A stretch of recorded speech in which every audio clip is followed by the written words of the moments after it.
Welcome to P3, I'm Randall Mark.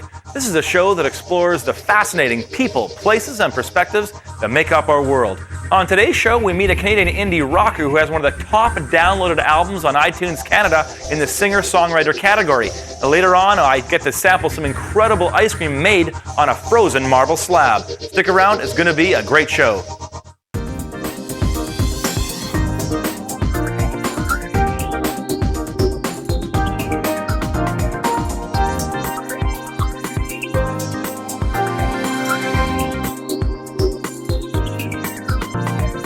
With the recent release of his sophomore album, Nice, Nice, Very Nice, musician Dan Mangan is making a name for himself in the indie music scene. He's no stranger to the stage, though, as he's toured throughout the UK, North America, and Australia.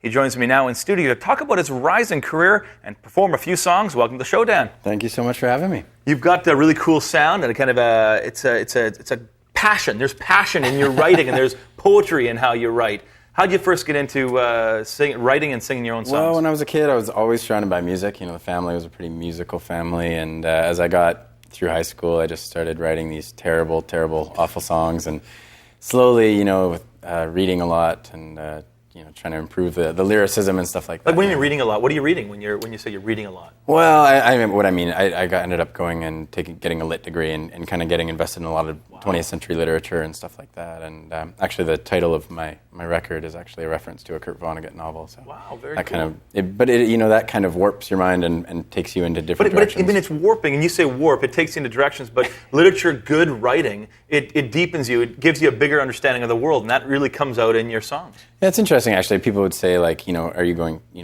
why don't you take music in school? And music for me was always, up until about 4 years ago, was always like a hobby side thing.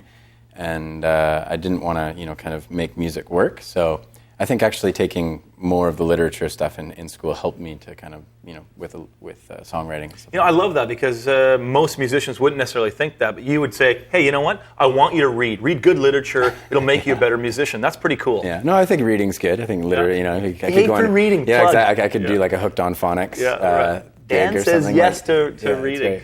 Tell me about this. I read your mom is an ex-minister. She is. Tell me about this. Well, we grew up. I grew up kind of singing in the junior choir and in church, and my mom was involved in the United Church, and so she no longer is. But it was interesting. We'd move around because you'd get pushed to different pastor chargers and or whatever. And has that kind of been part of your own understanding of the world?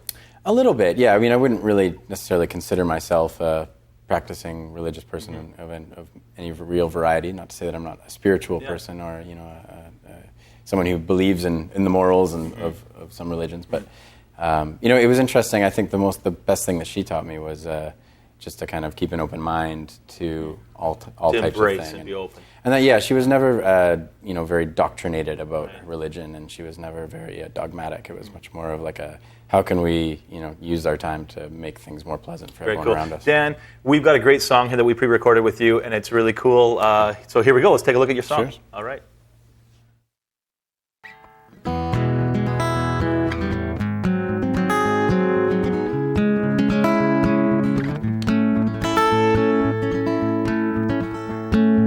Well, I thought the suits had come for me. Found alternatives to honesty. Body and soul were bought and sold. Patented and out of reach. So I reach, but it hurts, it kills, it screams, and it fills my heart with chills. And I take my pills, but I'm still tired of sleeping with the light on. But if it keeps the hair out of my eyes, pack it up, send it home for just one stab at the good life. That's enough, and I'm sold.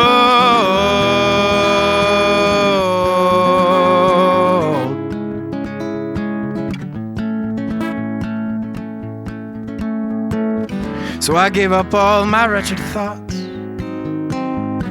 and left them out for the less fortunate. Now at the gate I'll skip the queue Life's not living unless you're sure to make it through, but now it hurts. It kills, it screams, and it fills my heart with chills. And I take my pills, but I'm still tired.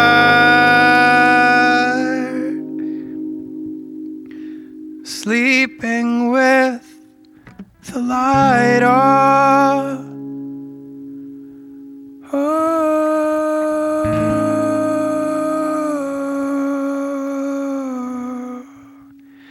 But if it keeps the hair out of my eyes, pack it up and send it home for just one stab at the good life. That's enough, and I'm sold. Lord, I'm sold. Oh. Go and pack me up, I'm sold. Go and pack me up, I'm sold. Go and pack me up, I'm sold. Go and pack me up, I'm sold. Go and pack me up, I'm sold. Wow, man. You got some passion. That's awesome, man. Thanks so much. We'll stick around. More with Dan right after this.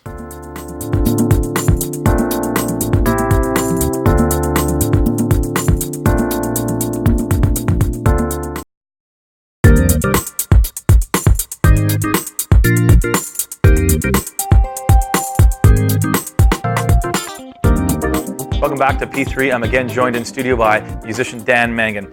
Dan, tell me about the indie scene in Canada, because you've been playing music now and you've been part of it. Not a lot of people know where it's at. Tell me where it is from an insider. It's an incredible scene. It has been for probably the better part of this decade.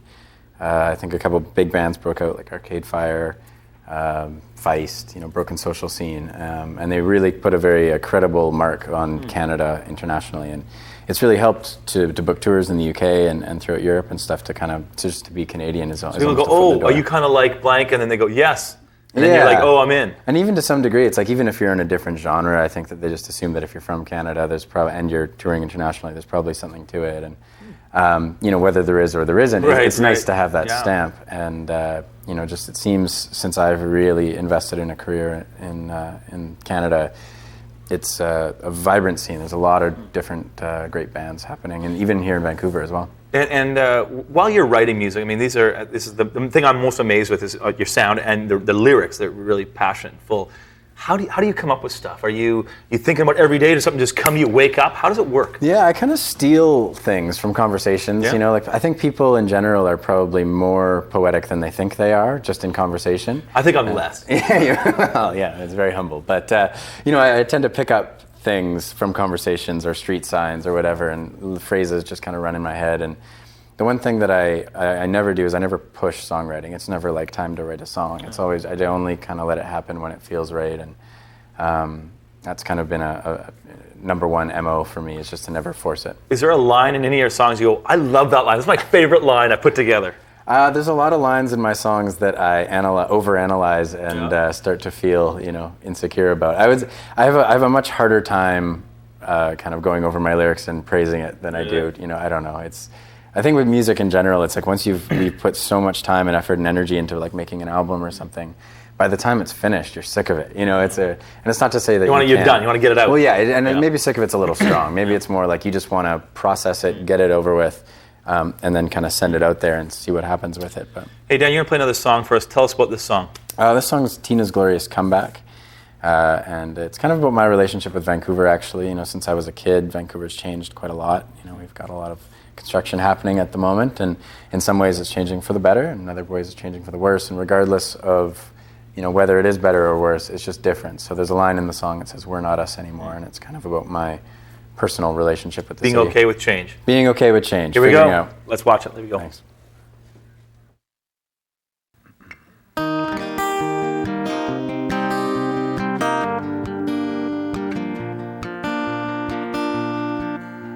Downtown Vancouver, digging through your bag, ripping out the pages of the local music mag. You missed the show last summer, now you've got your chance. They're playing at the Railway with another emo band. I'm ambitious when giving up, never thinking clear enough. But we're not Elvis anymore.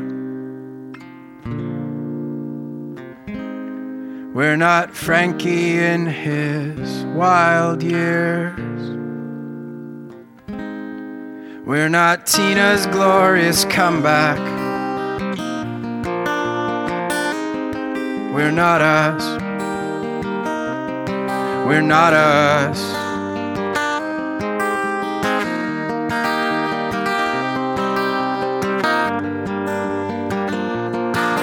Sold my soul to the devil for nice penmanship, and now I write real pretty.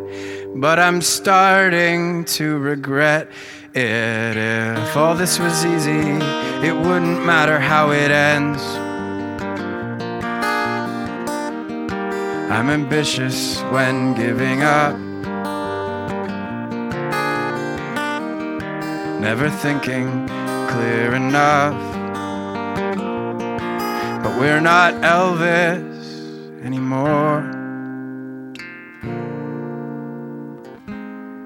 We're not Frankie in his wild years. We're not Tina's glorious comeback.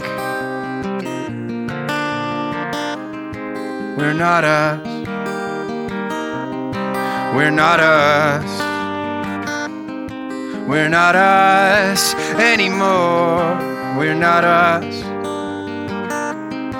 We're not us anymore. We're not us. We're not us anymore. We're not us. We're not us. Thanks so much, Dan. Man, your music is really cool. I want people to download this album, to go out and get it. It's really cool. Make sure you do that. Check out Dan's new album, Nice, Nice, Very Nice. Download this thing on iTunes. It's fantastic. Coming up after the break, I check out the tastiest ice cream around. Thanks, man.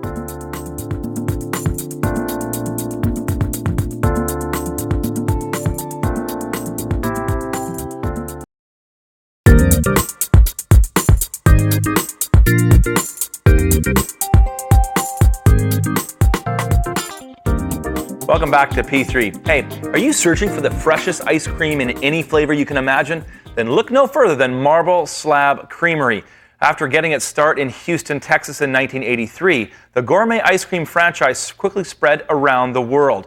I had the opportunity to visit the very first store to hit BC and learn the secret to the now famous frozen slab technique.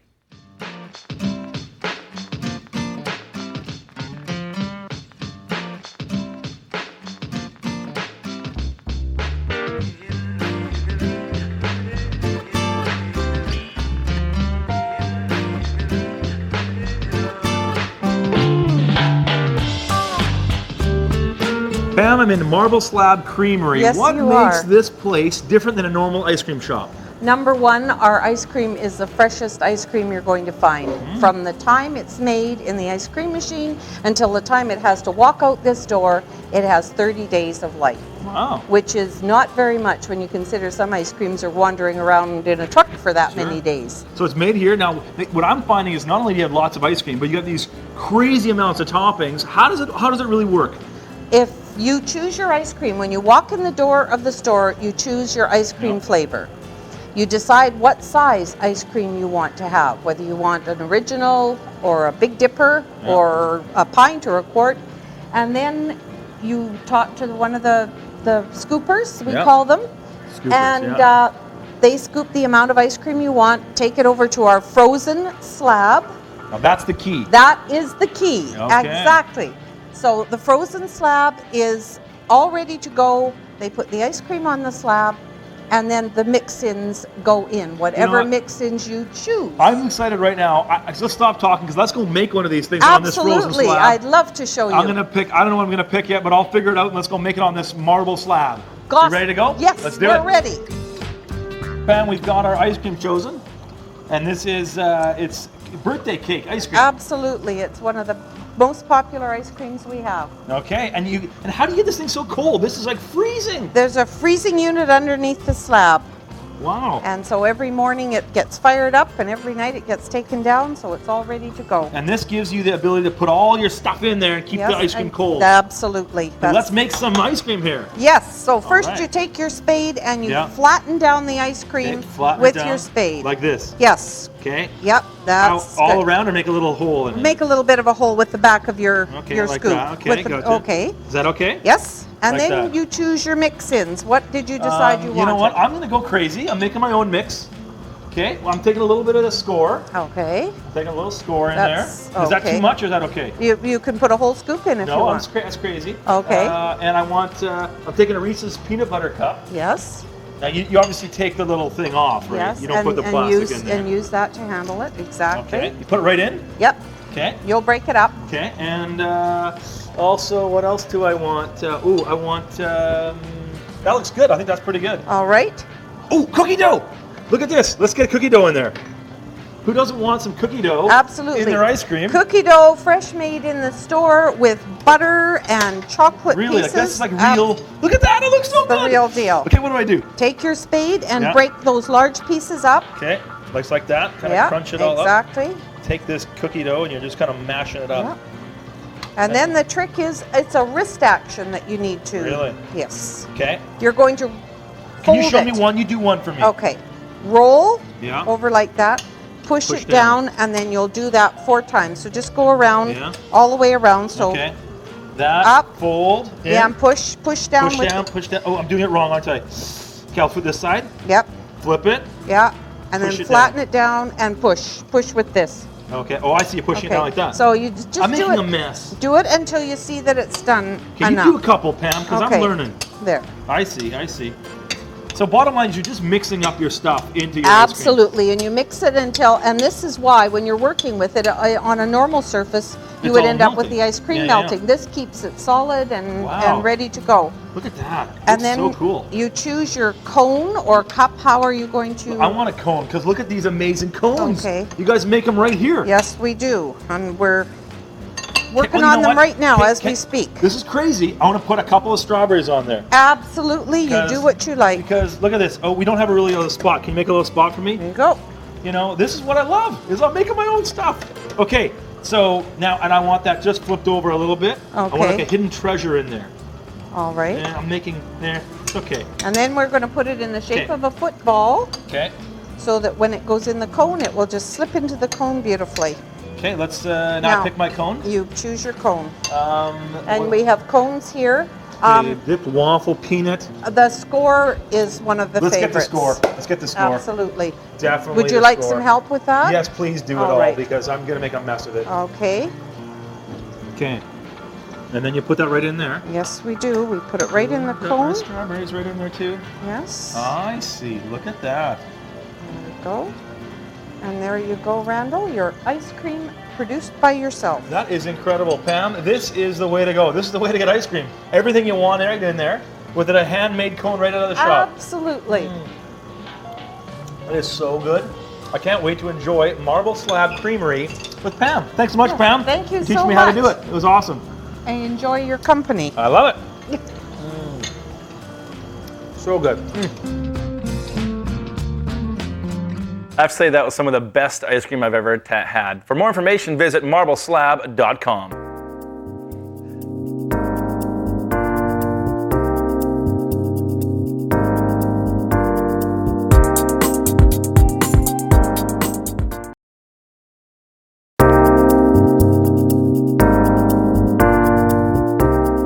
Welcome back to P3. I had a chance to talk to Cobi Slater, Doctor of Natural Medicine, about ways to treat the common cold. Dr. Cobi, thanks for coming on the show again. What are we learning about today? Today we're going to talk about how to combat colds and flus. I got kids and they're always getting colds and flus coming home from school. What do we do? Isn't it just inevitable? What do we do? You know what? It is really common, especially for kids, to get sick. The average number of colds per year is 7 for children. Wow. But there are things that we can do to boost up their immune system and our immune systems in order to prevent colds and Why? flus. What you're saying? You can prevent it. Yes. So really, once you get a cold or a flu, it's just a matter of time before it's going to run its course. And you can do things to speed up the duration, but prevention is key. So rather than like once I've got it, trying to fight, you're like, let's get your body to a place where you can really fight this stuff off so you don't get it. Yeah, because it's not actually the virus that's technically making you sick. It's actually the state of your immune system. The virus is only a trigger. So what do we do? I want to know I want a better immune system. Okay, so we really want to adopt a healthy lifestyle. So what that's going to mean is get enough sleep, for sure, absolutely. Make sure that stress is kept to a minimum in your life and that you're handling the stresses that you are placed with. And then there's certain herbs and vitamins that you can take to boost up your immune system. I know vitamin C is always big. Everyone's talking about that. Absolutely. And you know what? It really does work. It does, eh? Yeah. What about you're saying some herb stuff. This is non-medicinal stuff. Give me some of those. Right. So actually they're medicinal herbs. So we have echinacea, which is a really common one. So that's a good thing to take over the course of the cold and flu season. And then there's medicinal mushrooms. So things like Ganoderma, shiitake, reishi, these are all mushrooms that have medicinal properties to them. They're really good for you. They are. They help to fight off viruses. They boost up the immune system, and they also help us to adapt to stress. So they kind of have a threefold. Wow. We're learning so much about these plants we've had around us all the time. Thanks for coming on the show. Thanks, Randall. For more information, send an email to info@nznaturals.com. Also, make sure you check out our website at p3tv.ca for a list of some of your favorite interviews. Thanks for watching. I'm Randall Mark.